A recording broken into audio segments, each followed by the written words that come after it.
मुक्ति भक्ति के सभी प्रेमी सज्जनों को सतनाम साहिब बंदगी व सभी आदरणीय साधु समाज को सतनाम सत्य कबीर। तो प्रेमी सज्जनों, आज का विषय एक सतगुरु कबीर साहिब की वाणी को लेकर है। और वाणी क्या है? अंतर ज्योत शब्द एक नारी, हरि ब्रह्मा ताके त्रिपुरारी। ते तिरिये भंग लिंग अनंता, तो न जाने आदि और अंता। तो ये सतगुरु कबीर साहिब के पवित्र मूल ग्रंथ बीजक रमैनी नंबर 1 फर्स्ट रमैनी है साहिब की। और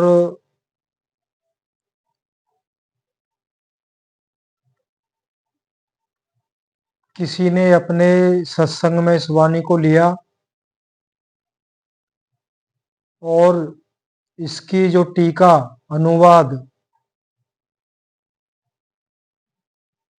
उसको ठीक से नहीं समझा।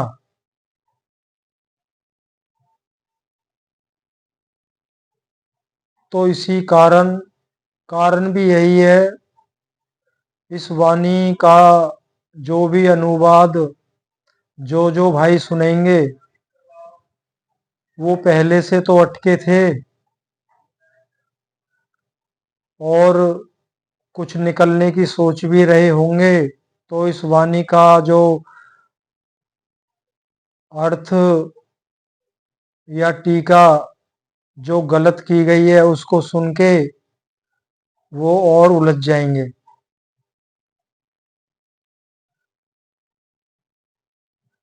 ये सदियों से ही चलाया आया है कि सत्य को तो दबाया ही जाता है और जो असत्य होता है, जो झूठ होता है, वो बहुत तेजी से फैलता है। और जो आज का दौर है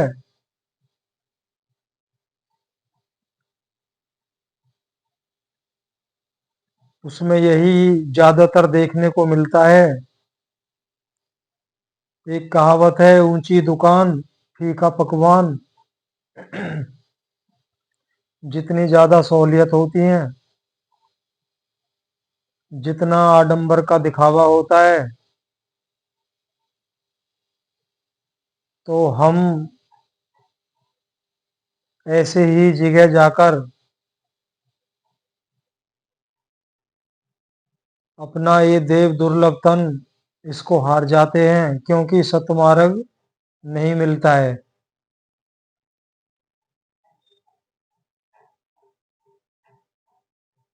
अब इसका सबसे बड़ा कारण यही है, हमारे सामने यही है कि हम सभी ज्यादा कुछ पता नहीं है, बस ऐसी जगह जाके ही जो भी ज्ञान होता है बस उसी को मानते हैं बिना विचारे और उस रास्ते पर चल पड़ते हैं।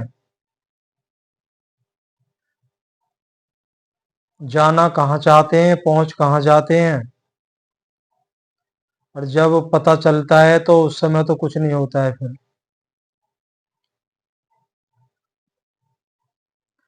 तो सतगुरु कबीर साहब ने अपनी वाणी में कहा है,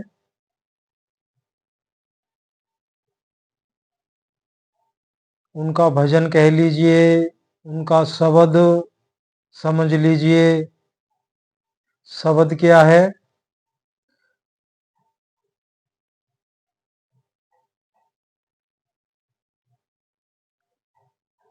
हम सत्य नाम के व्यापारी, हम सत्य नाम के व्यापारी, कोई कोई लाद है कांसा पीतल, कोई कोई लौंग सुपारी। तो कह रहे हैं सतगुरु कबीर साहिब, हम तो उस सतनाम रूपी धन को लेकर आए हैं और उसका वर्णन सतगुरु कबीर साहब ने अपने मूल ग्रंथ बीजक में भी कर दिया है। बात समझने की है। अगर हम समझते ही नहीं है, चाहे बीजक पढ़ें या कोई भी धर्म शास्त्र पढ़ें, तो कुछ पल्ले पढ़ना ही नहीं है। तो उसमें साहिब ने लिखा भी है, बीजक बित बतावे जो बित गुप्ता होए, ऐसे शब्द बता मैं जीव को बूझे बिरला कोय। तो बीजक उस धन का पता बताता है जो गुप्त है। अब यहाँ पे गौर देने वाली बात है, बीजक उस धन का पता बताता है जो गुप्त है, और उस गुप्त धन को कोई विवेकी जन, जो सत्य का राही जिज्ञासु खोजी होता है, वही पूछ पाता है।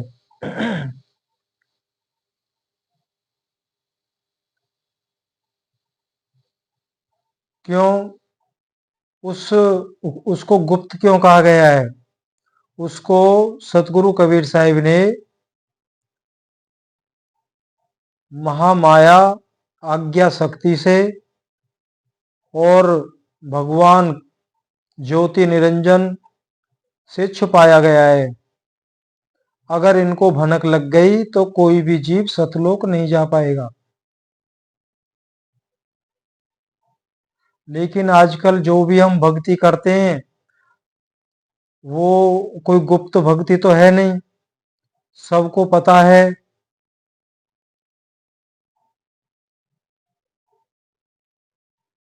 तो उन्होंने कहा ना, कोई कोई लाधे कांसा पीतल, कोई कोई लौंग सुपारी। तो यहाँ पे मुक्ति भक्ति के मार्ग में, अध्यात्म मार्ग में, भक्ति मार्ग में जो भी दिया जा रहा है, वो या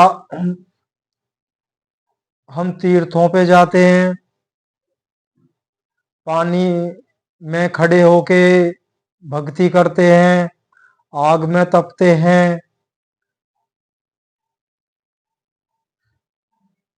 और बहुत से भस्म भी लपेट लेते हैं शरीर से।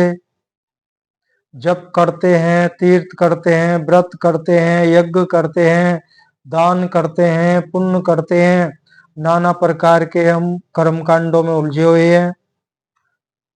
कोई सगुण भक्ति करता है, कोई साकार, कोई निर्गुण निराकार, तो कोई कोई लादे तांबा पीतल, कोई कोई लौंग सुपारी। तो यही सब हम कर रहे हैं। लेकिन वह सतनाम का सौदा, वह सच्ची दुकान कौन लगाए बैठा है, कहाँ मिलेगा, उस विषय में हमें पता ही नहीं है, ना तो हम वहां जा पाते हैं। जब पता ही नहीं है तो जाएंगे कैसे? वर्तमान युग में तो ये अच्छे से दिखाई दे रहा है। जो दिखता है, जिसका नाम प्रचार प्रसार जितना ज्यादा होगा, हम लोग वहीं पे ज्यादा जाते हैं।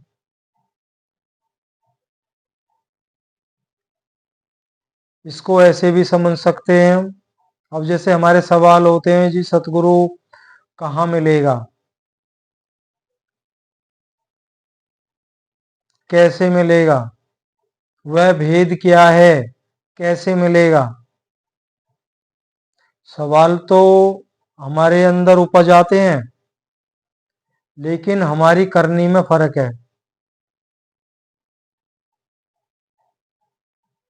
अगर वर्तमान युग में आज भी अगर कबीर साहिब आ जाएं, ये सत्य मानना आप, अगर आ जाएं और अपने उस सत्य उपदेश रूपी अमृत को हमें देना चाहें, तो हम नहीं लेंगे। क्यों? उनका कोई आडंबर नहीं होगा, कोई उनका प्रचार प्रसार नहीं होगा।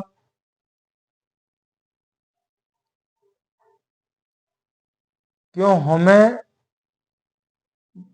तो वो चाहिए ना जो सबको चाहिए, जहां सब जा रहे हैं।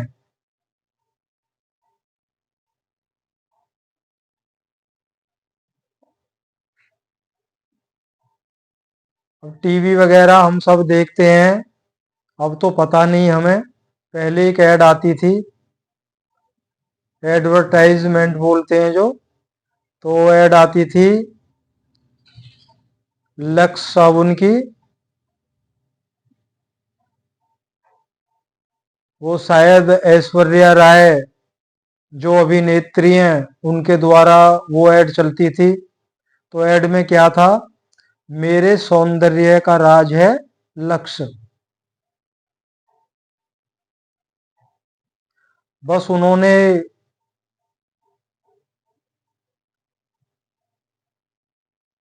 ये बात बोल दी तो लक्स का प्रचार प्रसार हो गया, लोगों को विश्वास हो गया,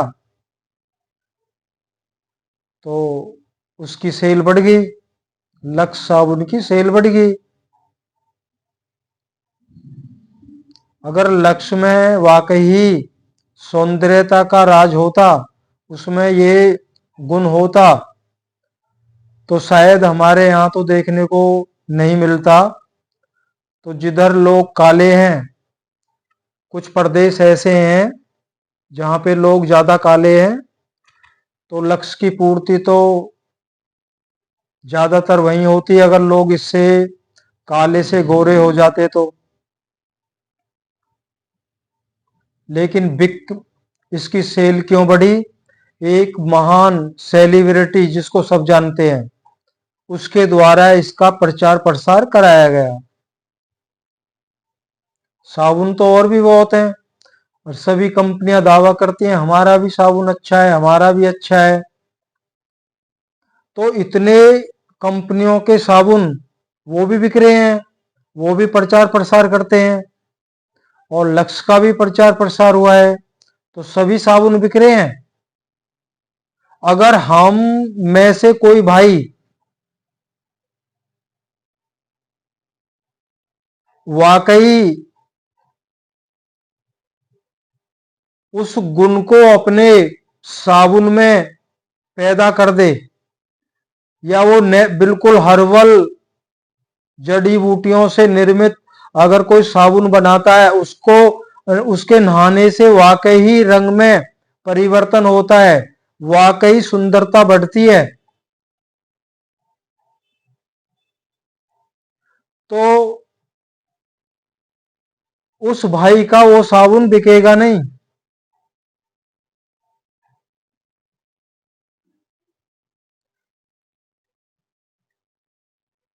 क्यों? ना तो उसका कोई प्रचार प्रसार है और ना ही विश्वास किया जाएगा, तो लोग वहीं भागते हैं जिसका प्रचार प्रसार काफी तेजी से बढ़ता है, उसी पर विश्वास करते हैं, चाहे वो मिट्टी ही क्यों ना है। तो भले ही सतगुरु कबीर साहिब आ जाएं अपने सत्य उपदेश को लेके, लेकिन सत्य उपदेश तो लाखों में करोड़ों में दिया जा रहा है, तो कैसे विश्वास करेंगे? कौन जाएगा कबीर साहिब के सत्य उपदेश को ग्रहण करने? अगर वो आके बैठ जाएं और वो 10-20 लोगों से कहते रहें, यही तो कहेंगे ये महाराज और आगे कहीं से। तो सतगुरु दिखावा नहीं करते हैं, कोई चमत्कार नहीं करते हैं। क्यों? चमत्कार को नमस्कार है।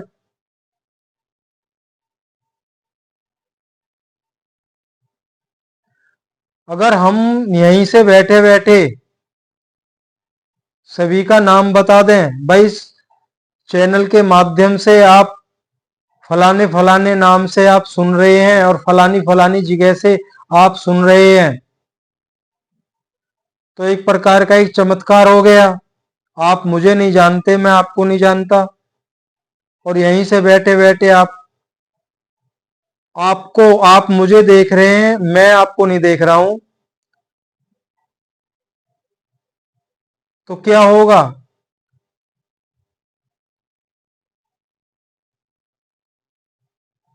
तो लाइन लग जाएगी लोगों की। तो इन सब से हमें निकलना है। निकला इसलिए नहीं जाता है, हमें बार बार भ्रम में डाल दिया जाता है। अब यूट्यूब या सोशल मीडिया के माध्यम से इतने सत्संग अपलोड होते हैं, हमारे और आप जैसे ही सब करते हैं भाई।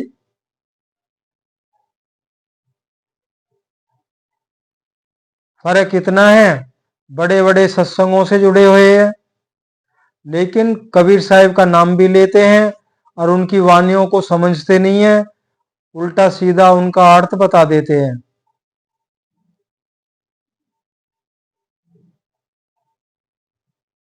जो लाखों करोड़ों लोग हैं वो यही सोचते हैं, कबीर साहिब ने भी ऐसा ही कहा है। अब जो शब्द था, अंतर ज्योत शब्द एक नारी, सबसे बड़ी बात है शब्द को पूरा नहीं लेते हैं वो लोग, पूरा शब्द नहीं लेते हैं। अब ब्रह्मांडी साधना में जितना जरूरी है उसमें क्या सामने निकल के आया आज तक जो हमने सुना है? भाई अंदर रूहानी मंडल है, जब सूरत ऊपर चढ़ेगी तो रूहानी मंडल है, हर मंडल पे अलग अलग आवाज है, आवाज है, अलग अलग मन मोहने वाले दृश्य भी हैं, प्रकाश भी नजर आएगा, अनहद धुन सुनाई देंगी, अलग अलग पड़ापे अलग अलग सुनाई देंगी। कोई ज्यादा ही ऊपर जाएगा तो ज्योति का दर्शन करेगा। अब जहां ये ज्योति प्रकाश धुन शब्द कबीर साहिब की वानियों में आ गया तो वो जोड़ देते हैं ब्रह्मांडी साधना से।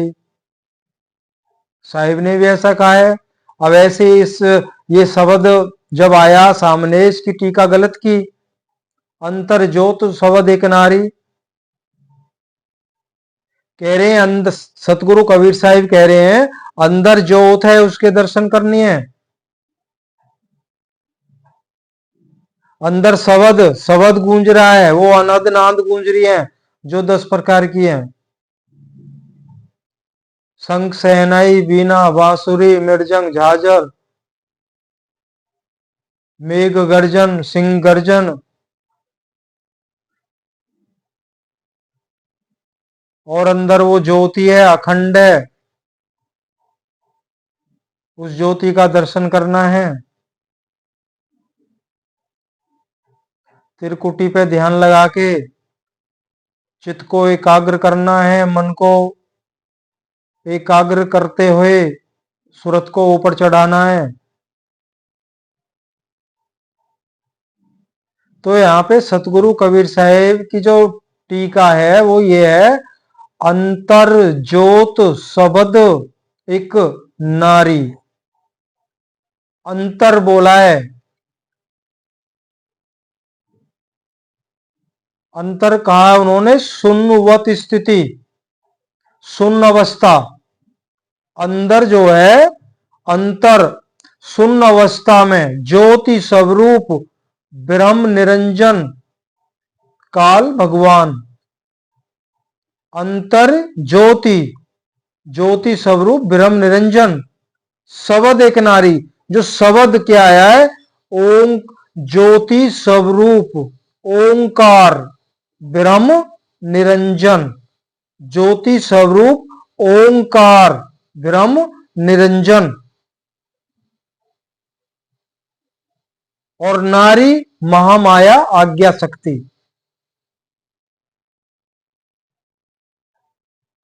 इसकी जो साहिब ने टीका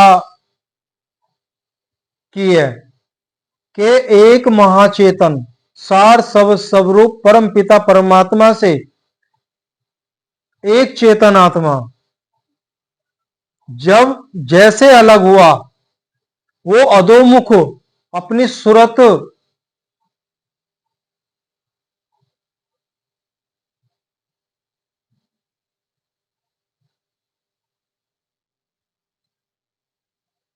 अधोमुख वह स्वयं को भी भूल गया, परमात्मा को भी भूल गया, और कहां पे स्थिति हुई? शून्यवत, शून्य अवस्था में, जहां अपना भान ही नहीं रहता है। मान लो एक गहरी निंद्रा, एक बेहोशी, जहां पता ही नहीं है कि मैं भी हूं या नहीं, कुछ नहीं पता होता, एक लंबी बेहोशी।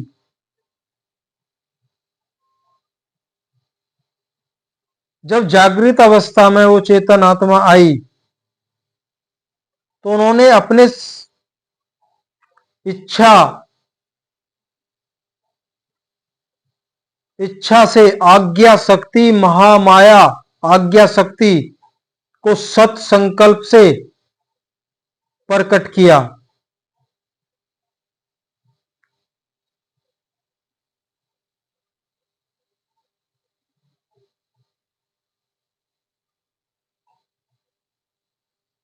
और आज्ञा शक्ति के सत संकल्प से त्रिदेव, तीन गुणों के प्रतीक रज सत्व तम, श्री हरि ब्रह्मा विष्णु महेश की उत्पत्ति हुई। ते तिरिये भग लिंग अंगनता, तो न जान आदि और अंता। तो त्रिदेवों ने भी उस सृष्टि कर्ता ज्योति निरंजन काल भगवान के आदि अंत को उन्होंने भी नहीं पाया। यहां परमात्मा की तो बात ही नहीं हो रही है। काल भगवान के दर्शन उन्होंने नहीं कर पाए। उनका निज स्वरूप क्या है?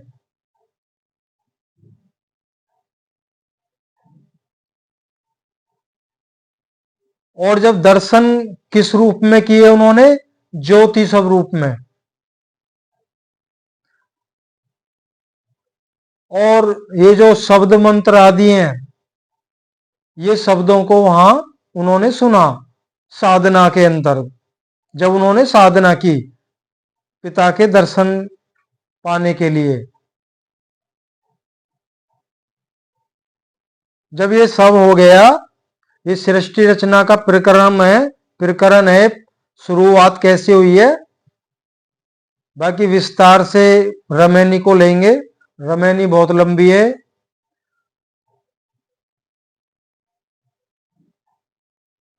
उसके बाद सृष्टि में जो जीव रचना हुई है, वो त्रिदेवों के माध्यम से हुई है।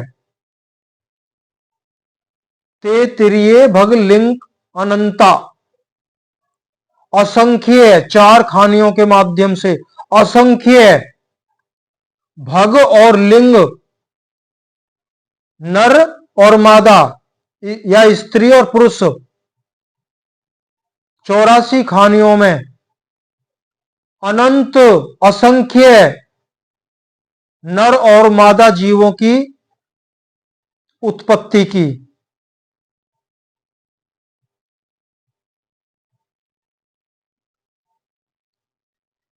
तो ये प्रकरण तो बहुत आगे तक चलेगा, लेकिन इस कड़ी का जो अंतरी ज्योत शब्द एक नारी, हरि ब्रह्मा ताके त्रिपुरारी, तो इसका यह अनुवाद था। अगर इसका अनुवाद अंतर में ज्योत सब रूप में परमात्मा है और वो अनहद नाद सुननी है, तो ये टीका तो गलत है।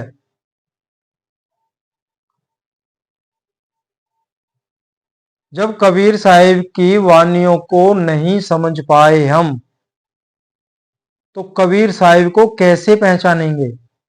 नाम लेने से तो नहीं पहचानते हो। कबीर साहिब का तो नाम अलग अलग रहा है चारों युगों में।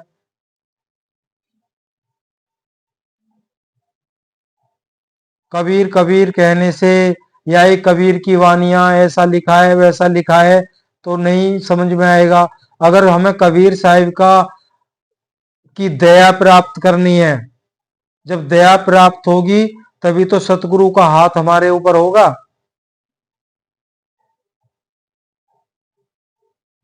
उनके अनुभव तभी तो प्राप्त होंगे। जब अनुभव मिलने लगे तब समझ लीजिए कि हमें सतगुरु की प्राप्ति है। निधड़क होके बताए हुए मार्ग पे चलिए। फिर जब तक अनुभव नहीं है हमें गुरु की भी प्राप्ति नहीं है, ये समझना है। अगर अनुभव हमारे अंदर कैसा भी नहीं है, कोई अनुभव हमें दर्शाए नहीं जा रहे हैं, तो हम खाली हैं।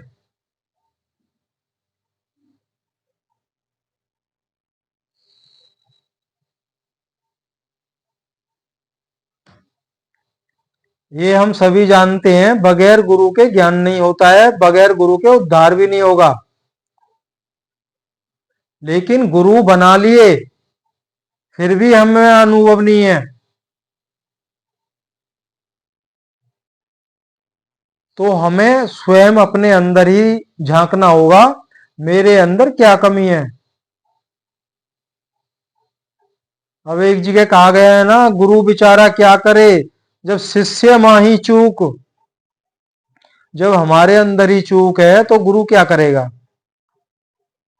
और गुरु को भी चाहिए आए हुए शिष्य को सत उपदेश दे।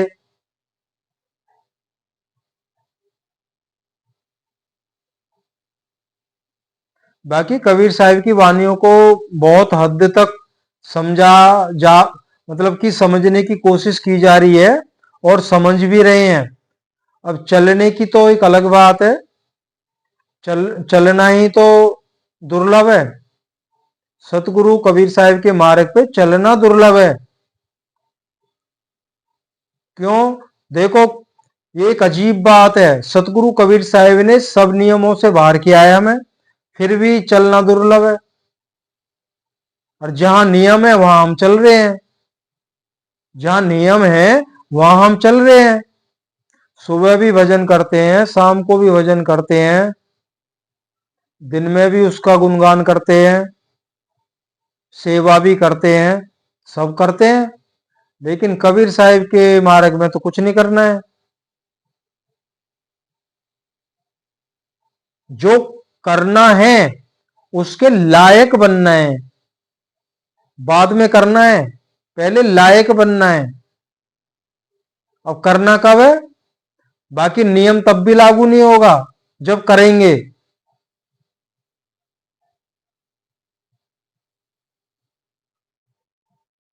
तभी तो कबीर साहिब को बंदी छोड़ कहा गया है।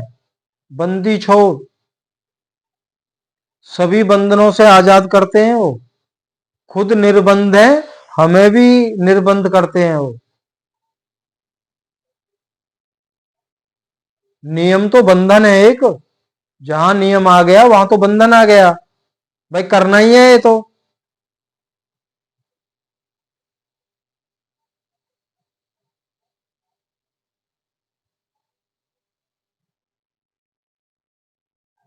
अब सतगुरु कबीर साहब ने तो भंवर गुफा का भी नाम लिया है अपनी वानियों में, बंक नाल का भी नाम लिया है,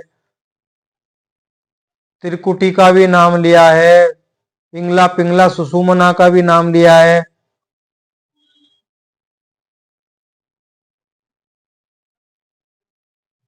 तो इन नाम जैसे ही ये नाम आ जाते हैं तो बस हम और भ्रम में पड़ जाते हैं।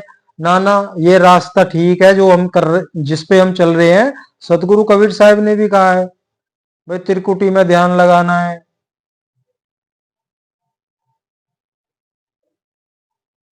बाकी ये तो समझ सरी की बात है, बिना अनुभव के तो नहीं समझ सकते। देखो, बीजक भी तभी समझ में आए आता है जब सतगुरु कबीर थोड़ा बहुत अनुभव देते हैं। क्यों? अनुभव बीजक से कहीं बढ़कर सतगुरु कबीर साहिब का अनुभव है।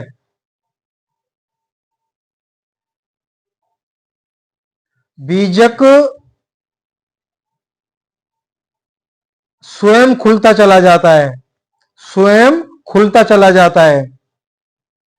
अगर अनुभव नहीं है तो वहीं घूमते रहेंगे हम बीजक में।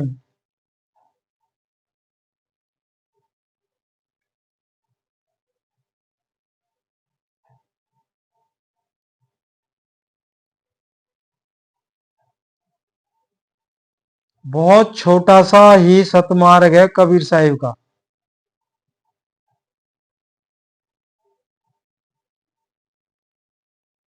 अच्छा देखिए, एक आत्मा से ही सारा पसारा फैला है, सारी सृष्टि हुई है।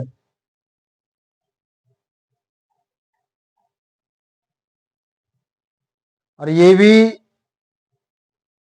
ज्योति स्वरूप ब्रह्म निरंजन और परमात्मा का पिता पुत्रवत संबंध है।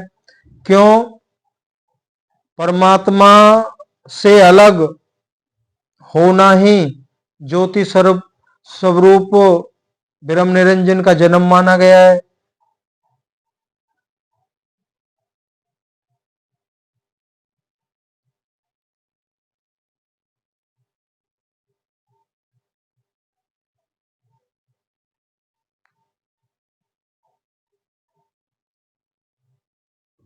आत्मा स्वरूप से एक ही है। आत्मा का स्वरूप अलग अलग नहीं है, एक ही स्वरूप है।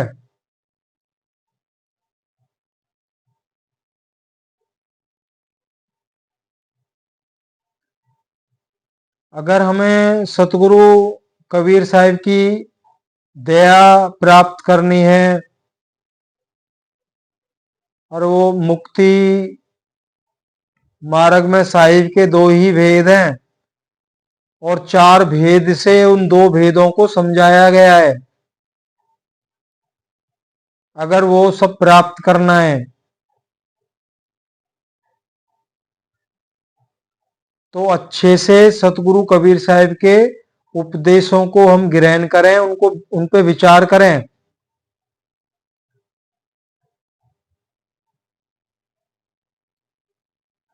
और अपने जीवन का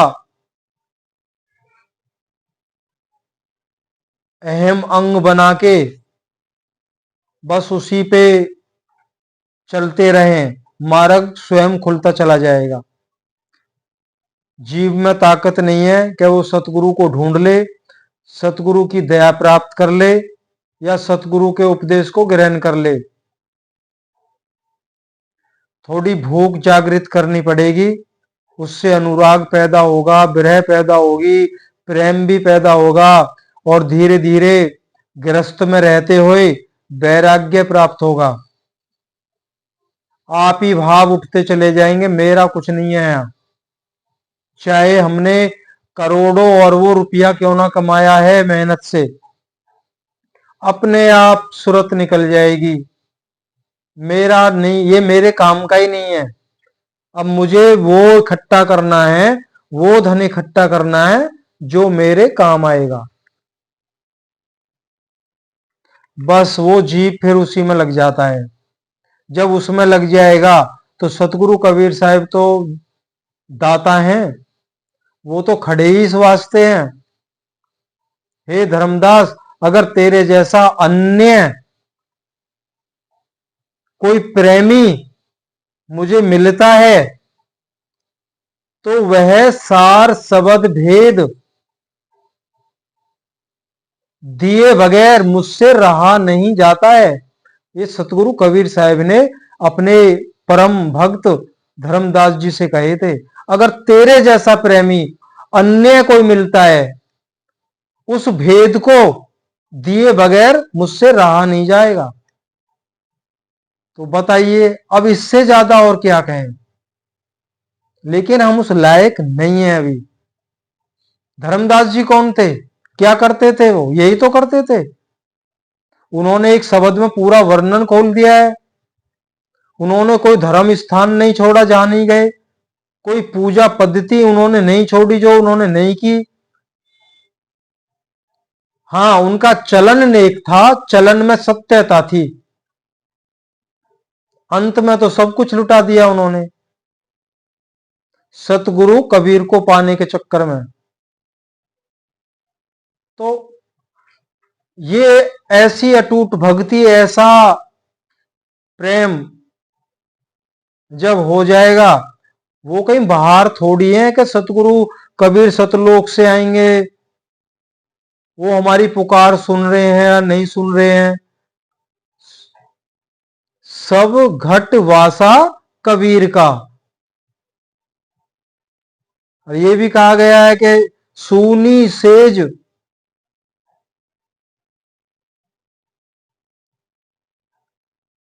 मतलब कोई घट ऐसा नहीं है जिस घट में सूनी सेज हो, जहां सतगुरु कबीर साहिब विराजमान ना हो।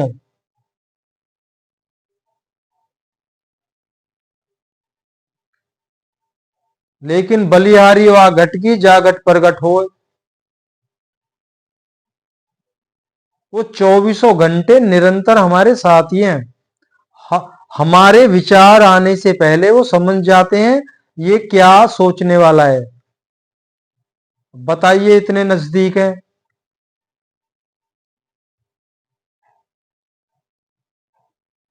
तो रोज सतगुरु कबीर साहिब का कुछ सुनते हैं आप, जहां से भी सुनते हैं साहिब की वाणियों को, अपना कम से कम जब आप लेटते हैं, जब सोते हैं आप, उस समय थोड़ा सा विचार कर लिया करो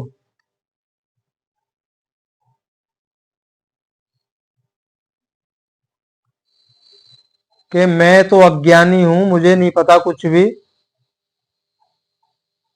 भाई एकमात्र आप ही हैं मुक्ति के दाता, मुझ पे भी दया कीजिए।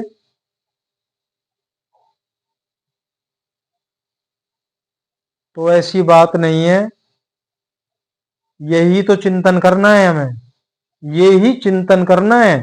अब इस सतगुरु के का चिंतन करने में कोई नियम नहीं है। आप काम कर रहे हैं तो सोचते रहिए उनके बारे में।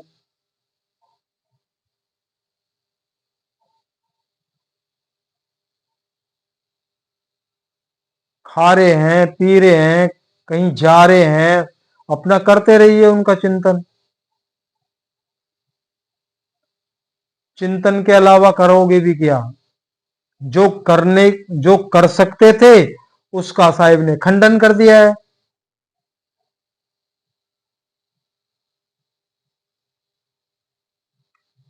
सतनाम।